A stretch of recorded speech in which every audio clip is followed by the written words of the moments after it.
Hello students, আমি Nitish sir জ্ঞানজ্যোতি coaching সেন্টারের পক্ষ থেকে তোমাদের প্রত্যেককে জানাই আরো একবার স্বাগত।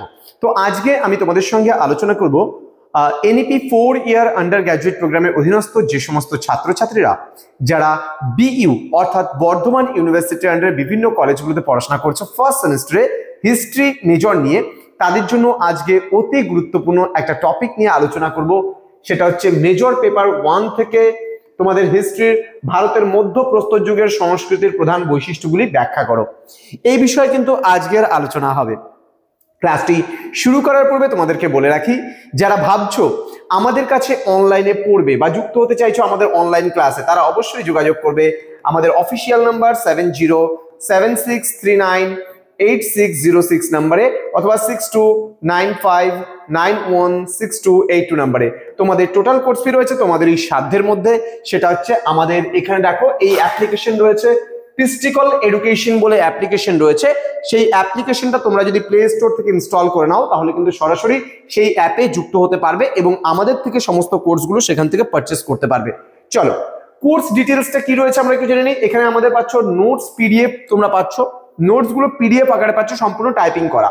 পাচ্ছ ডাউট ক্লিয়ারিং সেশন, পাচ্ছ রেকর্ডেড ক্লাসেস, পাচ্ছ suggestions 100% common, mock test series এবং লাইভ ক্লাসেস পাচ্ছ একেবারে ডাউট ক্লিয়ারিং সেশনের ওপরে। তো সমস্ত কিছু মিলে আমাদের কোর্সটা কিন্তু ডিজাইন করা হয়েছে। তো স্টুডেন্ট, চলো শুরু করছি।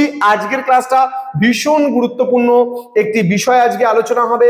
সেটা হচ্ছে ভারতের মধ্যপ্রস্তর যুগের সংস্কৃতির প্রধান বৈশিষ্ট্যগুলি সম্পর্কে কিন্তু আমরা আজকে আলোচনা করব।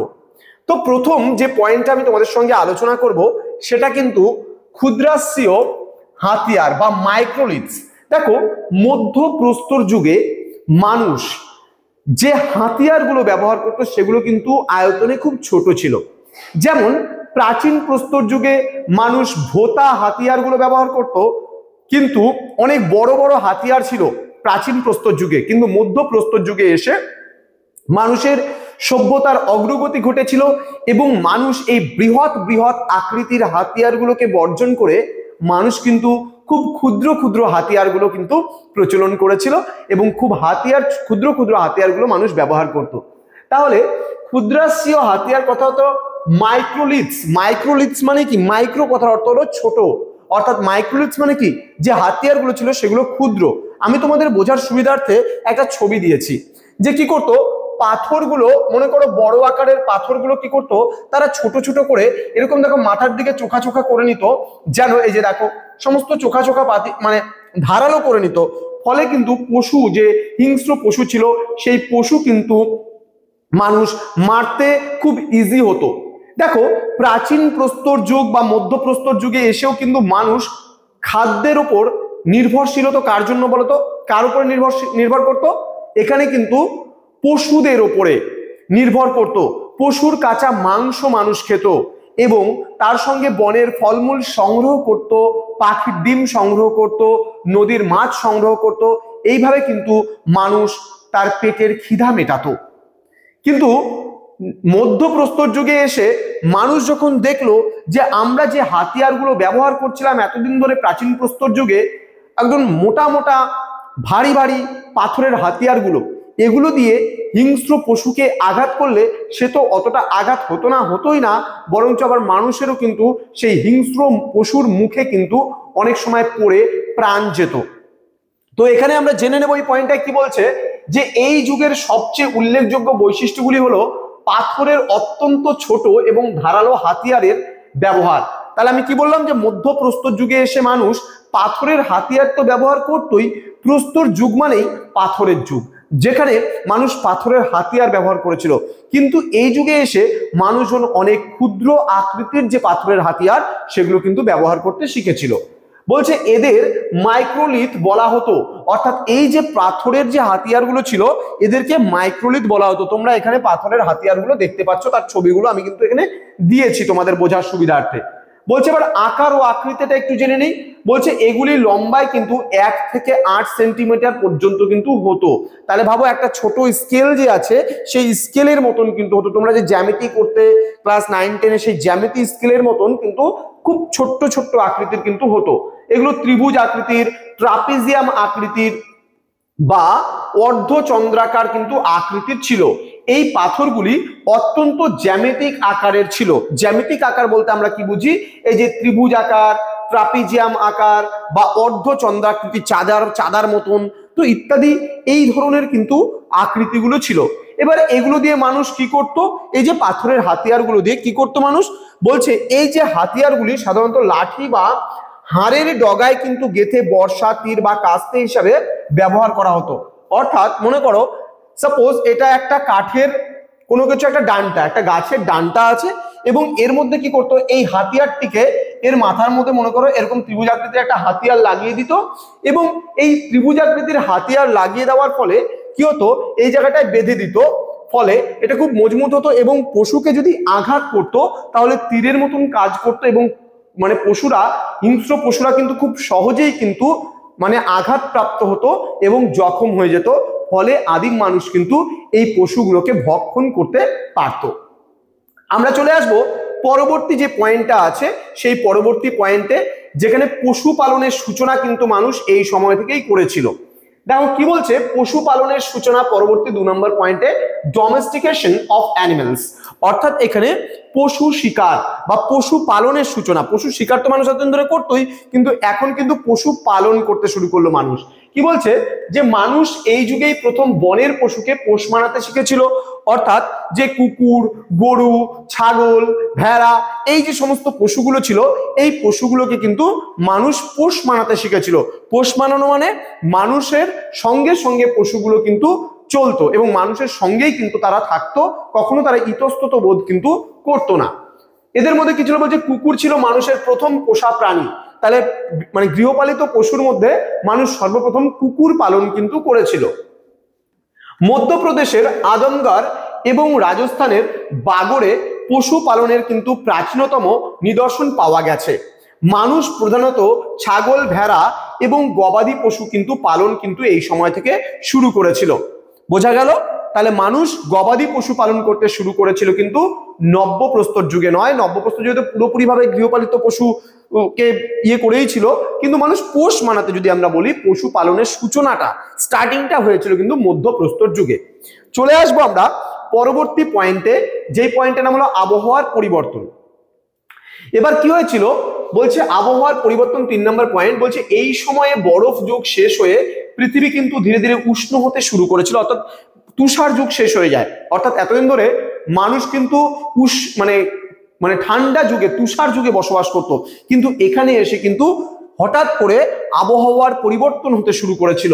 তো বলছে ফলে বড় প্রাণীর যেমন ম্যামথ পরিবর্তে হরিণ, খরগোশ, ছাগল ইত্যাদি ছোট দ্রুতগামী প্রাণীর কিন্তু সংখ্যা বেড়ে যায়। তাহলে যেহেতু আমরা দেখি যে এই সময় ম্যামথ ছিল, বড় বড় ডাইনোসরের যুগ ছিল একটা সময়, কিন্তু সেটাও আমাদের পৃথিবী থেকে চিরতরে বিদায় নিয়েছে।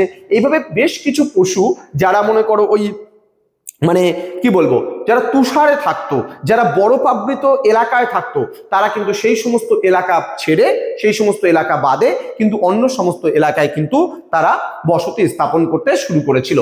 ঠিক আছে? তো এই ছোট প্রাণীদের শিকার করার জন্যই কিন্তু ছোট হাতিয়ার বা মাইক্রোলিথ তৈরি করা অপরিহার্য হয়ে পড়েছিল। যেহেতু এইবার বড় বড় পশুকে তো বড় বড় আঘাত দিয়ে আঘাতপ্রাপ্ত করা যায়, কিন্তু ছোট ছোট ক্ষুদ্র ক্ষুদ্র পশুগুলোকে কিন্তু একদম নিশানা করে একদম সুন্দরভাবে আঘাত করতে হবে। যেহেতু পশুগুলোকে পোষও মানাতে হবে, তার সঙ্গে সঙ্গে শিকার করে খেতেও হবে পশুকে, তো ইত্যাদি বিভিন্ন কারণের জন্য এই সময় আমরা দেখতে পাই যে এটাও একটা বৈশিষ্ট্য কিন্তু কাজ করেছিল। চলে আসবো আমরা পরবর্তী যে পয়েন্ট রয়েছে সেই পরবর্তী পয়েন্টের দিকে, গুহাচিত্র এবং শিল্পকলা। পরবর্তী পয়েন্ট যেটা আমরা আলোচনা করব, গুহাচিত্র ও শিল্পকলা। আমি বাদিকে একটা ছবি দিয়ে রেখেছি, তোমরা দেখতে পাচ্ছ একটা গুহাচিত্রের ছবি। আদিম মানুষ কি করতো বা মধ্যপ্রস্তরকালীন যুগের যে মানুষ, সেই মানুষ কিন্তু অবসর সময়ে তারা গুহার গায়ে বিনোদনের উদ্দেশ্যে কিন্তু বিভিন্ন ধরনের ছবি অঙ্কন করত। বিশেষ করে এই ছবিগুলোতে চোখে পড়ে যে শিকারের দৃশ্যগুলো চোখে পড়ে, অর্থাৎ দলবদ্ধতার ছবি কিন্তু বা চিত্র আমাদের চোখে পড়ে, যেখানে আমরা দেখতে পাই যে আদিম মানুষ কত সুন্দরভাবে তারা চিত্রাঙ্কন কিন্তু করত। ঠিক আছে? কি বলেছে? মধ্যপ্রস্তর যুগের মানুষ তাদের জীবনযাত্রার ছবি গুহার দেওয়ালে এঁকে রেখেছিল। মধ্যপ্রদেশের ভীমবেটকা এর শ্রেষ্ঠ উদাহরণ। এই সব ছবিতে শিকারের দৃশ্য, দলবদ্ধ নাচ, পশু পাখি এবং গর্ভবতী নারীরও কিন্তু ছবি আমরা দেখতে পাই। এতে লাল বা সাদা রঙের ব্যবহারও কিন্তু বেশি দেখা যায়। যেমন তোমরা যে ছবিটা দেখতে পাচ্ছ, এটা কিন্তু লাল রঙের ব্যবহারটা আমরা বেশি দেখতে পাচ্ছি না, এবং কিছু কিছু ছবি এমনও ছিল যেখানে কিন্তু সাদা রঙের ব্যবহারও কিন্তু মানে মানুষ প্রয়োগ করেছিল। তো আশা করি এই পয়েন্টটা তোমরা বুঝতে পেরেছো। চলে আসবো আমরা পরবর্তী পয়েন্টে, যেটা হচ্ছে আংশিক স্থায়ী বসতি। এই সময় মানুষ পুরোপুরিভাবে বসতি স্থাপন না করলেও আংশিক স্থায়ী বসতি কিন্তু মানুষ শুরু হয়েছিল। কি বলছে, মানুষ পুরোপুরি যাযাবর জীবন ত্যাগ করে নদী বা হ্রদের তীরে সাময়িক বা আংশিক স্থায়ীভাবে বসবাস কিন্তু শুরু করেছিল। রাজস্থানের বাগড়ে এবং গুজরাটের লঙ্ঘনজে ঘরবাড়ির কিছু নিদর্শন কিন্তু আমরা পাই। অর্থাৎ এই ঘরবাড়ির নিদর্শনগুলোই আমাদের বলে দেয় যে মধ্যপ্রস্তর যুগে মানুষ কিন্তু স্থায়ীভাবে পুরোপুরিভাবে পাকাপাকিভাবে বসতি স্থাপন না করলেও এই সময় একটা স্থায়ী জীবনযাত্রার কিন্তু মানুষের সূচনা প্রায় হয়ে গিয়েছিল। এবার মৃতদেহ সৎকার পরবর্তী পয়েন্টে চলে আসবো আমরা। বলছি এই যুগের মানুষ পরকাল বা আত্মার অস্তিত্বে বিশ্বাসী কিন্তু ছিল। এবার উত্তরপ্রদেশের সরাই নহর রাই এবং মাহাদোহাতে মানুষের সমাধির কিন্তু খোঁজ পাওয়া গেছে, অর্থাৎ মানুষ এখানে মৃতদেহকে সৎকার করত। তো বলছে কবরের মধ্যে মৃতের সাথে খাবার, অলংকার এবং হাতিয়ারও কিন্তু দেওয়া হয়েছিল। তো আশা করি আজকের যে সংক্ষিপ্ত ক্লাসটা তোমাদের বুঝতে কোনো অসুবিধে নেই। আমি খুব সিম্পল ভাবে এখানে তোমাদের বিষয়টাকে আলোচনা করলাম।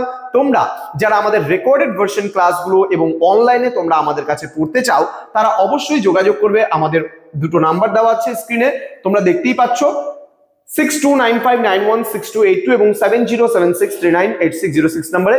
এটা আমাদের অ্যাপ্লিকেশনের সারফেস। তোমরা প্লে স্টোরে যাবে, এরকম ধরনের একটা অ্যাপ্লিকেশন পাবে, পিস্টিকল এডুকেশন লিখে সার্চ করবে, এই আমাদের অ্যাপটা তোমরা ডাউনলোড করে নিতে পারো এবং সেখানে গিয়ে তোমার নাম্বার, নিজস্ব নাম্বার দিয়ে রেজিস্ট্রেশন করলে, তুমি কোন ইউনিভার্সিটির আন্ডারে পড়াশোনা করছো সেটা সিলেক্ট করলে, অল কোর্সে গিয়ে ক্লিক করলে তোমরা কিন্তু সেখানে সমস্ত কোর্সগুলো পেয়ে যাবে।